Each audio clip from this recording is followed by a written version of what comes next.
కాశీగా పేరొందినటువంటి వేములవాడ శ్రీ రాజరాజేశ్వర స్వామి ఈరోజు సోమవారం పూట ఉదయాన్నే అభిషేకం చేసుకొని ఆ భగవంతుడు అందరిపై చల్లని చూపు చూడాలని, సమృద్ధిగా వర్షాలు పడి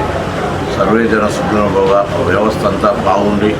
ప్రభుత్వం ప్రజలకు సేవ చేసే విధంగా పరిపాలకులకు భగవంతుడు ఆశీర్వచనం చేయాలని ఆ రాజరాజేశ్వరుని వేడుకుంటూ తప్పకుండా ప్రాంతంలో వేములవాడ దేవాలయ అభివృద్ధికి అందరం కూడా కంకణం కట్టుకొని పనిచేస్తాను. భగవంతుడు మాతో ఆ పని కూడా చేసి దేవాలయ అభివృద్ధి, ప్రజల సౌకర్యాలు, భక్తుల సౌకర్యాలు కల్పించే విధంగా మాతో అటువంటి కార్యక్రమం జరిపించే బలాన్ని కూడా ఇవ్వాలని సందర్భంగా భగవంతుడు కోరుకుంటూ ఓం నమః శివాయ, ఓం నమః శివాయ, ఓం నమః శివాయ.